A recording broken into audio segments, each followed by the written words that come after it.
की कथा याद है? कहां?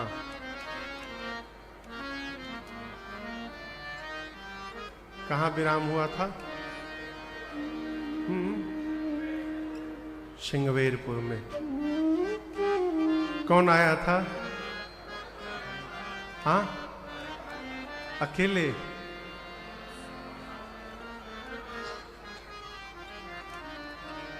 भैया भरत चले चित्रकूट हो रामा। क्यों? क्यों? राम को मनाने भरत चले चित्रकूट हो रामा। राम को मनाने, राम को मनाने भैया, राम को मनाने, राम को मनाने भैया, राम को मनाने, राम को मनाने सिया लखन को मनाने, राम को मनाने सिया लखन को मनाने। भैया भरत चले चित्रकूट हो रामा। राम को मनाने भरत चले चित्रकूट हो रामा। राम को मनाने सिया, राम को मनाने सिया राम को मनाने। भरत भैया पूरे समाज को लेकर अयोध्या से चित्रकूट की ओर चल पड़े। आपसे कल निवेदन किया था, पहले दिन तमसा नदी के तट पर विश्राम हुआ, दूसरे दिन गोमती नदी के तट पर, तीसरे दिन सई नाम की एक नदी है जिसके तट पर भरत भैया ने विश्राम किया, और चौथे दिन पूरा समाज श्रृंगवेरपुर पहुंचा। निषाद राज गुह के सेवकों ने जब आकर उनसे ये कहा कि भरत जी विशाल सेना लेकर वन में जा रहे हैं। अब यहां दर्शन करिए, राजा के कान में सेना शब्द पड़ते उसे केवल युद्ध दिखाई पड़ता है। निषाद राज गुह को लगा कहीं भरत जी राम जी से युद्ध करने तो नहीं जा रहे हैं सेना लेकर के। अपने सैनिकों को निषाद राजगुह ने कहा, खड़े हो जाओ, यही राम प्रेम के परीक्षण का अवसर आया है जीवन में। शरीर में रक्त का आखिरी बूंद जब तक रहे तब तक डटे रहना है। अपने जीवित रहते इस सेना का एक भी सिपाही गंगा को पार न करने पाए। अपने सभी सैनिकों को निषाद राजगुह ने पहरे में लगा दिया। छींक जानते हैं? छींक मराठी में क्या बोलते हैं? अच्छी छींक होता है ना। अभी सबको पहरे में लगाएं तब तक किसी ने छींक दिया तो एक बूढ़े बाबा ने कहा, महाराज ये शगुन बता रहा है कि भरत जी राम जी से युद्ध करने नहीं जा रहे हैं, भरत जी अपने भैया को प्रेम करने जा रहे हैं। मेरी मानिए, पहले आप उनके भाव को जानिए, उसके बाद कोई निर्णय लीजिएगा। निषाद राजगुह को भी ये बात बड़ी अच्छी लगी, तो फलों की टोकरी उपहार स्वरूप ले करके और पहुंचे रथ पर। गुरुजी हैं, भरत भैया हैं बगल के रथ पर, दूर से निषाद राजगुरु ने दंडवत किया है। किसको? गुरुदेव भगवान को। भरत जी ने पूछा गुरु जी से, गुरु जी वो जो प्रणाम कर रहे हैं वो कौन है? गुरु जी ने क्या कहा? भरत जी वो जो दंडवत कर रहे हैं वो आपके भैया राम के सखा हैं। कौन है? भैया राम के सखा हैं। गोस्वामी तुलसीदास जी कहते हैं भरत जी के कान में केवल राम सखा शब्द पहुंचा। और भाव दर्शन करिए, बाबा कहते हैं ए जी राम सखा सुनी संदन प्यारा, राम सखा सुनी संदन प्यारा, चले उतरे उमगत अनुरागा, चले उतरी उमगत निषाद जी बोले, क्या बोले?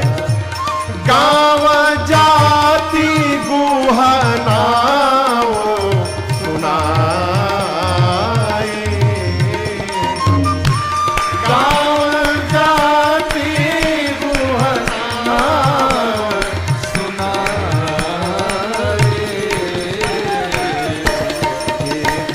जोहारो माथ महिलाई,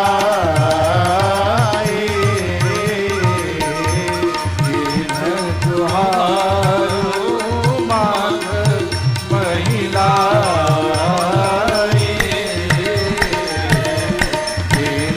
जोहारो माथ महिलाई।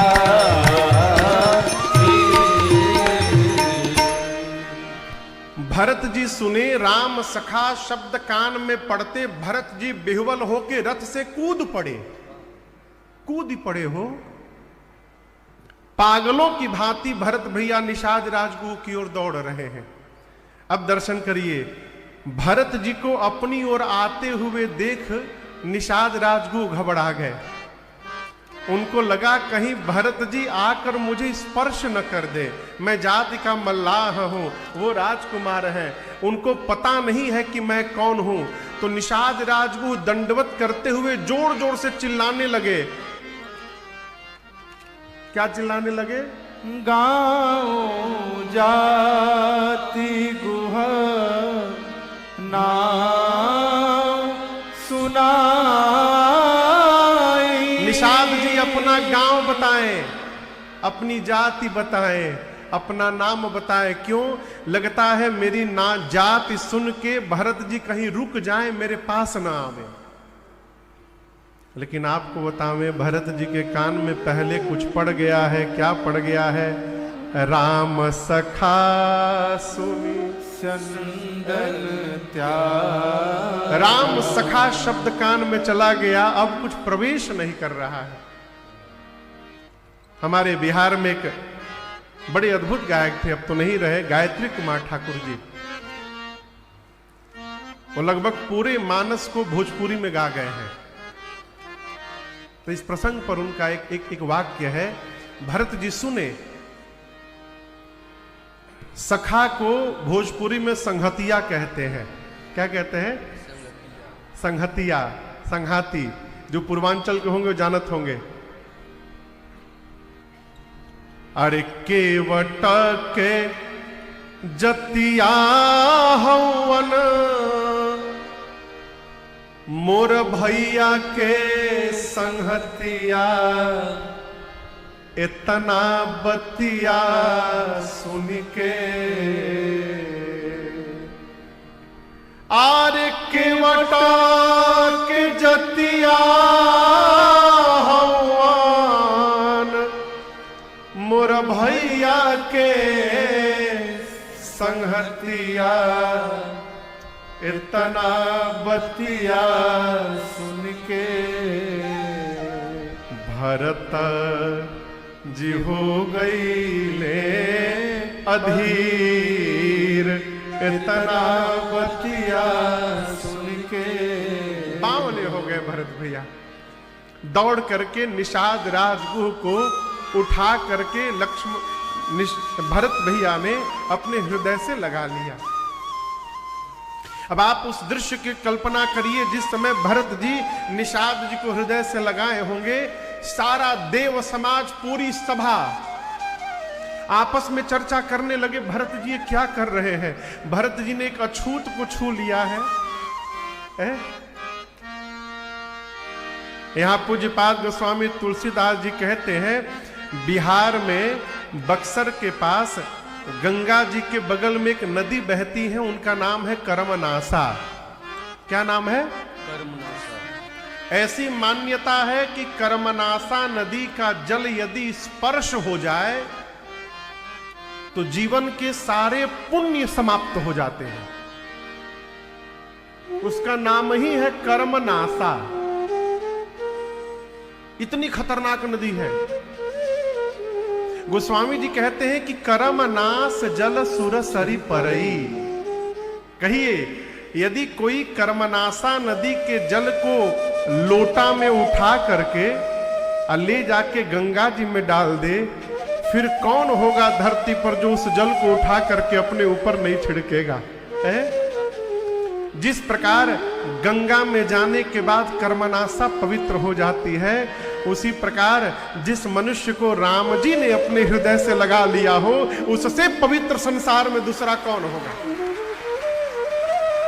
कौन होगा वो? राम जी को छोड़िए, वाल्मीकि जी ने राम राम नहीं जपा था। क्या जपा था पता है? गोस्वामी जी कहते, उल्टा नाम जपत जग जाना, वाल्मीकि भय ब्रह्म समान। नारद जी, वाल्मीकि जी नारद जी से पूछे, मेरा उद्धार कैसे होगा? नारद जी बोले, राम राम जपो। वाल्मीकि जी बोले, नहीं जप पाऊंगा। क्यों? बुरे काम में था। मैं आगे आगे जाकर जब शिकार को मार देता था तो अपने साथियों तक आवाज पहुंचाने के लिए जोर से चिल्लाता था, मरा मरा मरा। मैं जीवन भर मरा मरा बोला हूं, राम राम कैसे बोलूंगा?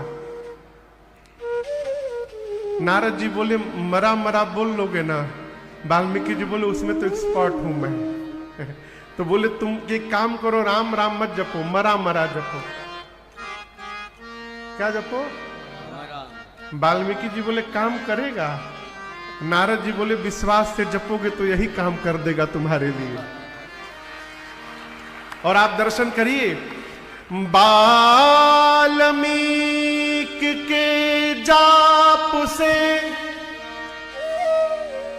निकला यह परिणाम,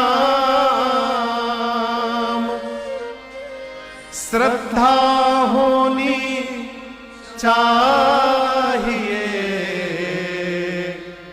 मरा कहो या राम। आप मरा जपिए चाहे राम जपिए। अभी कल की परसों निवास पर मिलने के लिए लोग आए थे, तो मैं सुना रहा था, एक भैंस चराने वाला एक चरवाहा था। भैंस, ये सत्य घटना सुना रहा हूं आपको। नदी के किनारे भैंस को रोज ले जाके चराता था। वहीं बगल में एक महात्मा की कुटिया थी। महात्मा जी को देखते देखते सहज प्रेम जागृत हो गया था उनके प्रति और भगवान के प्रति। तो एक दिन जाकर महात्मा जी से, वो पढ़ा लिखा नहीं था चरवाहा, महात्मा जी से बोला कि क्या कभी हमको भगवान मिल सकते हैं? क्यों नहीं मिलेंगे? वो तो मिलने के लिए बैठे हैं, मिलना ही लोग नहीं चाहते हैं। मंदिर में लोग भगवान से मिलने थोड़ी जाते हैं, मंदिर में तो लोग भगवान से मांगने जाते हैं। इसलिए सामान तो मिल जाता है लेकिन भगवान नहीं मिल पाते हैं। जो भगवान से मिलने केवल जाता है उसको भगवान आज भी मिलते हैं मंदिर में। महात्मा जी ने कहा, अवश्य भगवान तुमको मिलेंगे, तुम भगवान का नाम जपो। पूछा, कौन सा नाम जपूं? महात्मा जी पूछे, कौन भगवान तुमको बहुत अच्छे लगते हैं? बोला, बाघ वाले भगवान। पढ़ा लिखा नहीं था ना। कौन से भगवान? कौन से भगवान आपको पता चल रहा है? जिनका मुख बाघ जैसा है, नरसिंह भगवान। बोला हमको बाघ वाले भगवान बड़े अच्छे लगते हैं। गुरुजी बोले ठीक है, कोई बात नहीं, नरसिंह नरसिंह जपो। क्या बोले गुरुजी? नरसिंह नरसिंह। अब यही जपने लगा, नरसिंह नरसिंह नरसिंह बोलते बोलते घर जाने लगा। भैंस को लेकर के तब तक पत्थर पे ठोकर लगा और गिर गया। देखा तो उंगली फट गया था, खून निकल रहा था। अब बेचारा उसमें मिट्टी उट्टी लगाया उगाया, ठीक किया। 5 मिनट बीता और इतने में नाम भूल गया, नाम भुलाई गया। सिंह केवल याद रहा उसको। गुरुजी कुछ बताए थे, उसमें सिंह था बस। क्या सिंह था, क्या सिंह था? तब तक उसको उसकी भैंस दिखाई पड़ गई। ओ भैंस का सिंह। गुरुजी बताए थे नरसिंह, और पहुंच गया भैंस का सिंह। लगा जपने भैंस का सिंह, भैंस का सिंह। और ऐसा जपा माई बाप, आपको बताऊं कि उसको साक्षात भगवान नरसिंह ने प्रकट होकर दर्शन दिया है। वाल्मीकि जी मरा मरा जपे और ब्रह्मर्षि बन गए। वस्तुतः अछूत वही है जो मनुष्य का शरीर प्राप्त करके और भगवान का भक्त नहीं बन पाया। उससे बड़ा अछूत संसार में कोई नहीं हो सकता है। साधु की कोई जात नहीं होती, भगत की कोई जात नहीं होती है। भरत भैया ने निषाद राजगुरु से उनकी कुशलता पूछी, आप ठीक है ना? निषाद जी बोले अब सब ठीक हो गया। भरत जी बोले आप भगत हैं, भगत का तो सब ठीक होगा ही होगा। यहां पर निषाद राजगुरु ने एक बड़ी अच्छी बात कही। बोले भरत जी, संसार भले मुझे कुछ भी कहे, लेकिन मैं जानता हूं कि मैं कौन हूं। भरत जी पूछे कौन है? निषाद जी कहते हैं कपटी कायर कुमति कुजाति लोक वेद बाहर सब भांति। मैं कपटी हूं, कायर हूं, कुमति हूं, कुजाति का हूं, लोक से वेद से सब प्रकार से तिरस्कृत हूं। लेकिन मेरे जैसे को भी राम कीन्ह आपन जब ही ते भयऊ भुवन भूषण तबही ते। कहते हैं जिस दिन से राम जी ने मुझे अपना कह दिया है, ये कपटी कायर ही जगत का आभूषण बन गया है। पूरे जगत में मेरी प्रतिष्ठा हो गई है। किस दिन से? राम जी जिस दिन से अपना कह दिए हैं। इसलिए प्रसंग कहता है कि कुछ न करिए, भगवान से एक संबंध बनाइए बस। आप लोग को सुनकर आश्चर्य होगा, हमारे अयोध्या में एक महात्मा जी थे।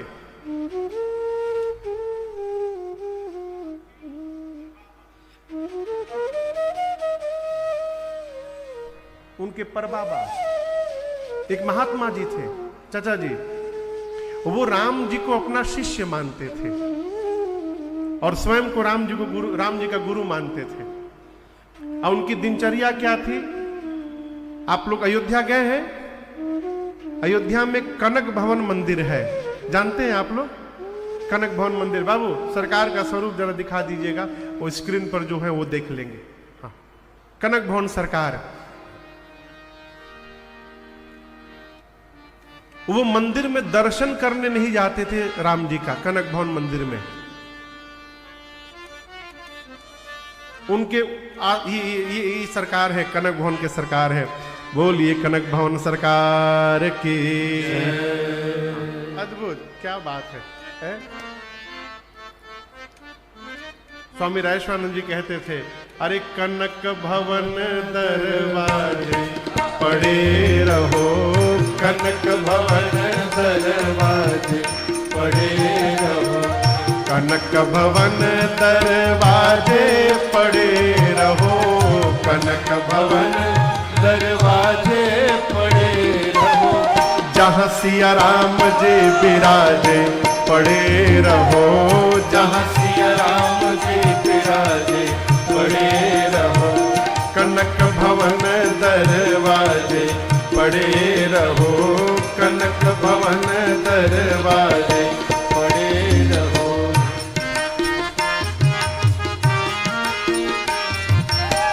सुघर सुपान सुहार सुहावे, सुघर सुपान सुहार सुहावे, छटा मनोहर मोह मन भावे, छटा मनोहर मोह मन भावे, अरे सुंदर शोभा साजे पड़े रहो, सुंदर शोभा साजे पड़े रहो, कनक भवन दरवाजे पड़े रहो, कनक भवन दरवाजे पड़े रहो।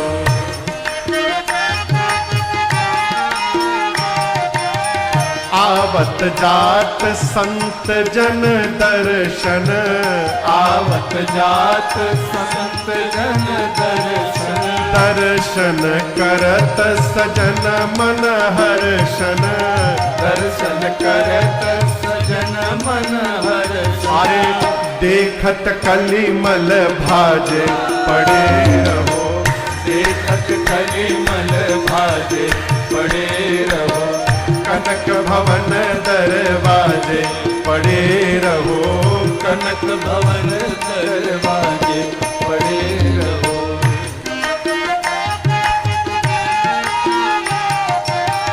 अवध बिहारी सिंहासन सो है, अवध बिहारी सिंहासन सो है, संग श्री जनक लली मन मोहे, संग श्री जनक लली मन मोह, छवि अति अनुपम छाजे पड़े रहो, छवि अति अनुपम छाजे पड़े रहो, कनक भवन दरवाजे पड़े रहो, कनक भवन दरवाजे पड़े रहो।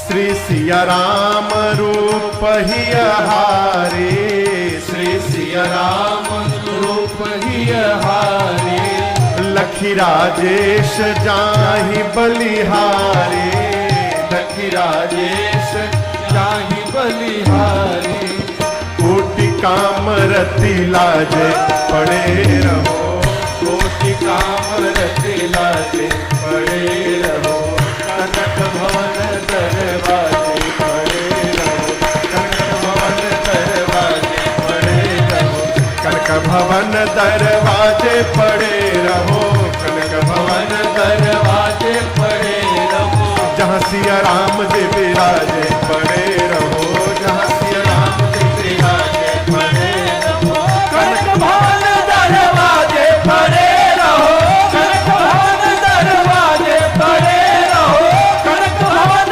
दरवाजे पड़े रहो।